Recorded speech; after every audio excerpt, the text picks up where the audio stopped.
Hello, everyone. Today I want to talk to you about a shared vision.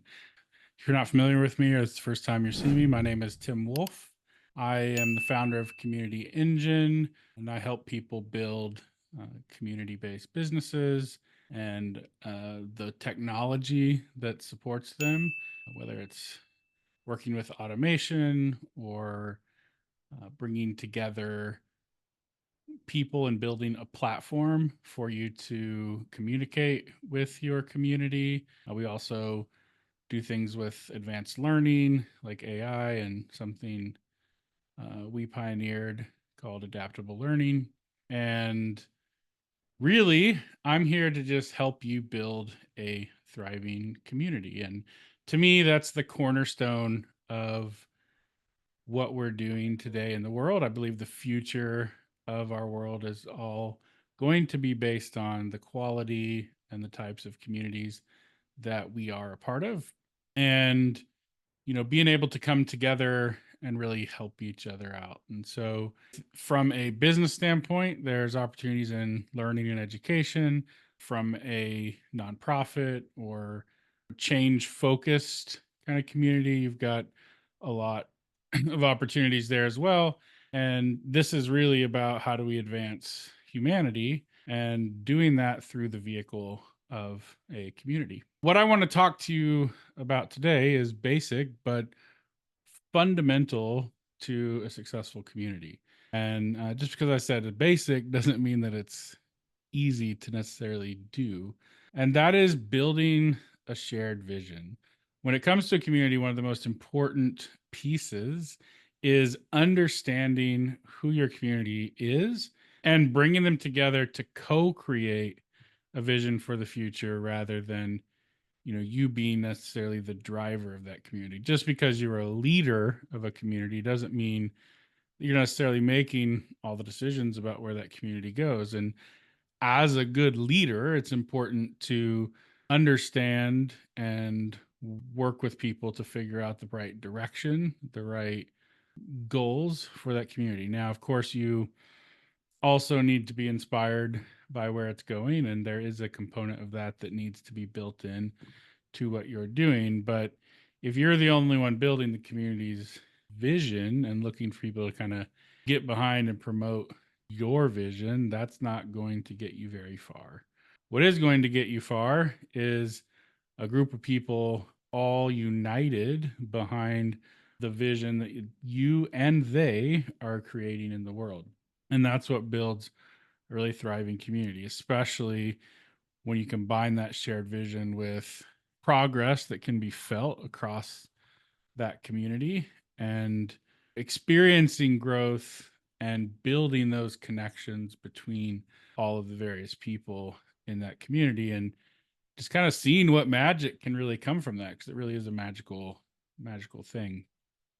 So I want to talk about, what does it look like to build a shared vision. Now, if you're just getting started, or maybe it's you and a few people, a simple conversation can help guide that. But what I've seen work really well is to sort of have a brainstorming session about where you want the community to go. And one of the easiest ways to do that is let everyone kind of jot down their thoughts, what they think, and then kind of compile that into a central document. So whether it's just you and a couple other people, if it is just you, you can do this yourself still and kind of get on the way and use that to find those other people who are going to be part of the vision. But when you're building a vision together, it just really cranks up the viability and the varying points of view that you have on that vision and what you're creating. And so I've literally opened up a Google Doc, get everybody on a call, have everyone be quiet and write down their thoughts about what they would like to see come out of the community that you're creating. And then come together at the end, let everyone kind of give a summary and comments. If you have a lot of people, you can have that summary and comments come through on the document itself.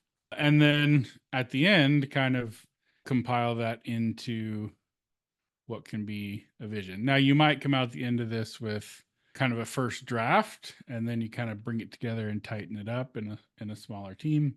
But ultimately, everyone will feel like they contributed. Each person is going to be right behind what you're building in a bigger way.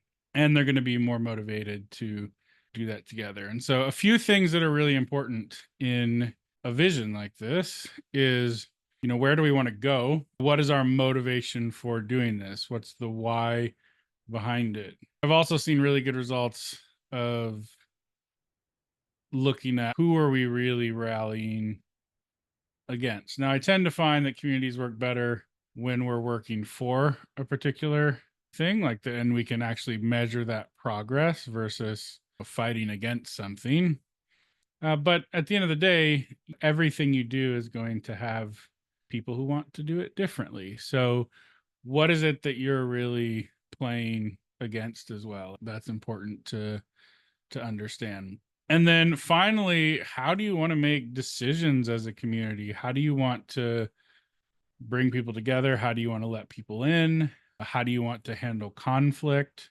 Those are all things that are really important. And they also give a community the structure. So think of it like your decision making rules for your community. And when you can kind of boil those things together and create a vision around that is, one, clear and concise. So the less words, the more simple words, the better. Really seeing that vision, seeing that world that you're trying to create and connecting it to a purpose that is higher than any one person in that community. Bringing in multiple different perspectives and then providing a method or a vehicle or an actions that can be taken to reach a specific goal. Finally, learning and evolving and growing the community. And so, be clear and concise with your vision, make sure it's inspirational, make sure it's inclusive of multiple points of views, that it's actionable, and that it can evolve. And if you can do that within a vision doc and keep it nice and tight, then you're going to create a really amazing document for your community that they can refer back to and modify as kind of a living document as you grow. Now, this works really well on teams, and people have done it with teams and kind of building the shared vision as like a business team together for a long time. But I really like applying this to communities and letting each individual that's a part of that community, especially as you get started, contribute to where they want that to go. You're going to create much more engagement with your community in that way, and it's really going to drive a lot of progress. Now, I've seen people try to do this sort of like, hey, let's reach out, let's survey people in our community. Let me just, add and have small one-off conversations with people. And that can work, but there's nothing like bringing everyone to the table, having a conversation together, and then creating something together where everyone has input. And that knowledge that you were a part of that process and that you experienced being a part of that process is going to really engage you and tie you closer to that community. Out of this process, what we're looking for is to bring in those 5 kind of key elements that I talked about: be clear and concise, inspirational, inclusive, actionable, and evolving.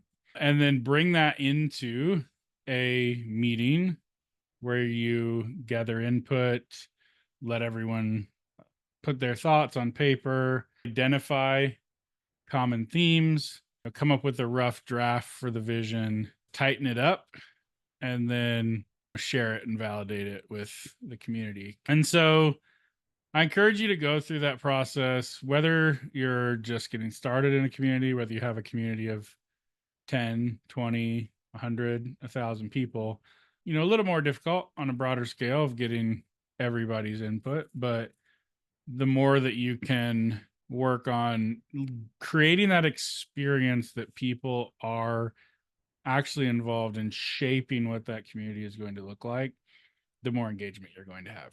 So in conclusion, I would say just like schedule a meeting like that, invite your community to attend, and just really get clear on, okay, what are the questions that you're going to ask? What kind of result do you want out of this? Maybe do a little practice run with your internal team first to test it out at a smaller scale if you have a big community. And I'd love to hear in the comments how that went or any questions that you have. And so with that, Tim Wolf, signing off.